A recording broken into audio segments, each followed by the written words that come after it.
On this video, we will go through the possible contents of this core set, considering the miniatures we had access during GenCon 2022 and other improvements they could make to the game and when it could be coming out. My name is Nick and we are Tabletop Duo. As you guys know, our channel has a lot of Dark Souls the board game content covering most of the expansions with unboxing, reviews and painting videos. So we were really excited when we heard the news from Steamforged Games.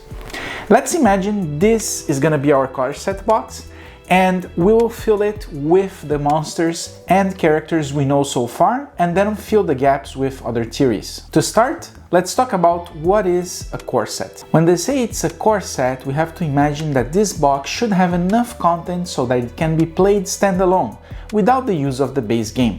This is a very important detail here. So let's start by talking about the enemies that will come with the core set, because they are the key to the other components. If we look at the base game miniatures, we have 2 mega bosses, 4 mini bosses, 6 monster types, and 4 player characters. Because they say it will be a core set, I will assume that it will come with a similar number of miniatures, as this is the minimum to create enough variety in the gameplay without the assistance of other expansions. Let's first fill in with what we know based on the picture they released last week. For mega bosses, it's clear that one of them is Nito, which is going to be a pretty cool boss. For mini bosses, we can see a Black Knight with a halberd in the picture, so I would theorize this foe will actually be a mini boss. Then we have the monsters. From what we see in the picture, the skeleton with the sword is gonna be the equivalent of the hollow soldier, and the skeleton archer will be the equivalent of the crossbow hollow. Then we have the giant skeleton with a bow, which would be the equivalent of the Silver Knight Great Bowman. Next, we have what seems to be a hollow mage from Dark Souls 1. Let's assume it takes over the role of the sentinel. This monster will most likely resurrect nearby skeletons, just like in the catacombs of Dark Souls 1. And last but not least, we have the skeleton beast, which originally was not framed on the picture that Steamforged Games took. This skeleton beast could take the role of the Silver Knight Swordsman. As you can see, we are missing one monster, which I believe it will be the Bone Wheel, since it would fit perfectly the same role as the large hollow soldier, with its push behavior. All the monsters showcased in the official picture are from the Tomb of Giants or the Catacombs, which is an area just before the Tomb of Giants. If we follow this logic, we can assume Pinwheel might be another one of the mini-bosses. Although it's kind of a lackluster boss, it could be interesting if they use the teleport mechanics it has. We're now missing 1 or 2 mini-bosses and 1 mega-boss, assuming again that it will have the same amount of content of the vanilla, which maybe they will decide to remove a few miniatures, so we might have less mini-bosses, but let's assume we have the same amount. So here things get a little bit more unpredictable,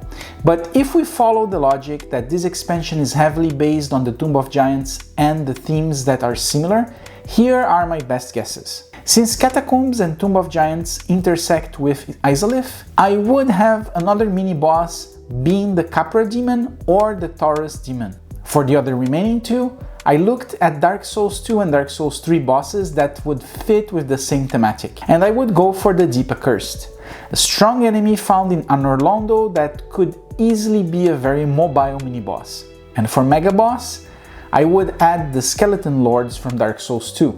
I know it's not as interesting as Nito, but it fits with the undead theme, and it could potentially be a cool fight since you would be fighting multiple bosses with a wide variety of attacks. It would also be fitting well together with the Executioner's Chariot Mega Boss, so you could actually do that entire section fighting the Lords and then fighting the Executioner's Chariot right after. Now for the characters, since they call it a core set, I would expect at least 4 characters.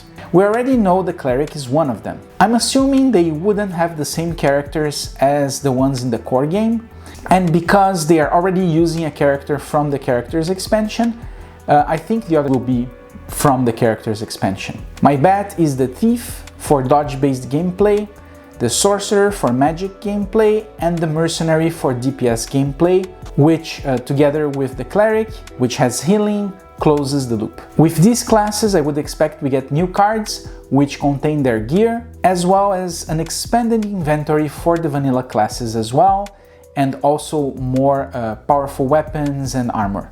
For tiles, I would expect a new set based on the Catacombs and the Tomb of Giants. And last but not least, rules updates. This is a very controversial topic, and many players think their set of rules are the best.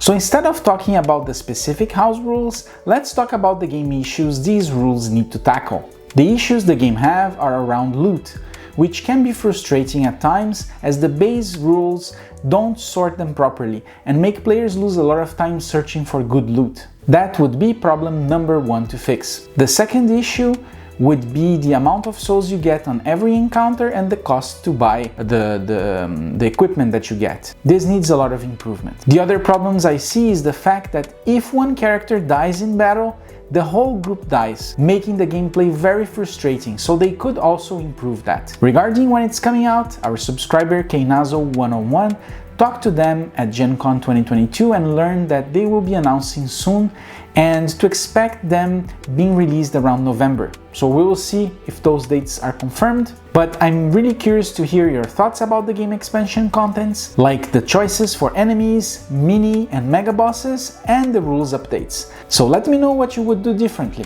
Stay tuned as we will be doing other videos as soon as we have more news on the new core set. Meanwhile, check the other expansions right here. Thanks for watching and see you next time.